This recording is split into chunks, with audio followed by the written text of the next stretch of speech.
Halo Laspedia, ready V8S dijamin sesuai original, bergaransi. Kalau rusak langsung balikin aja.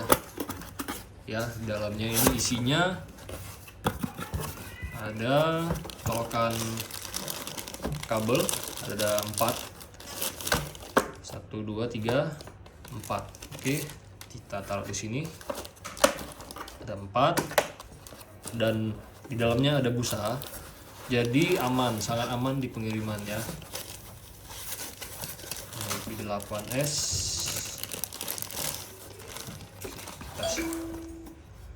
Oke, di sini ada banyak sekali pengaturan. Di sini ada efek-efek suaranya. Nah, di sini ada pengatur volume dari mikrofon, pengatur echo. Ini gema dari suara.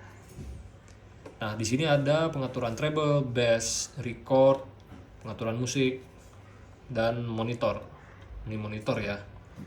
Oke, di belakangnya colokan ke handphone live 1, live 2, instrumen. Ini buat cas, charging, colokan earphone, headset, condenser mikrofon, dan ini dynamic mikrofon.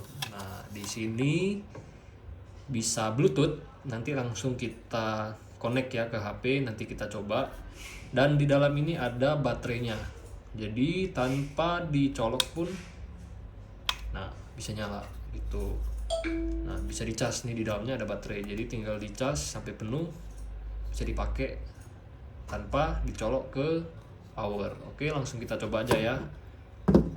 Halo, mohon maaf kita coba dulu ya karena tidak sempat. Mungkin di lain kesempatan kita bisa bikin video menggunakan live soundcard V8S ini. Nah, tetapi di YouTube itu sudah banyak yang bikin reviewnya. Nah, bagi yang kalian yang penasaran, mungkin bisa langsung cek aja ya di YouTube, cari V8S review, di sana udah banyak yang bikin videonya. Oke, sekian. Bagi yang mau belanja, tertarik, langsung aja order di link di bawah, nanti kita sediakan. Ini ready stock ya, selalu ready stock. Dan ini garansi sesuai 100%. Kalau sampai di tempat kalian rusak, bisa langsung ditukar. Oke, selamat berbelanja.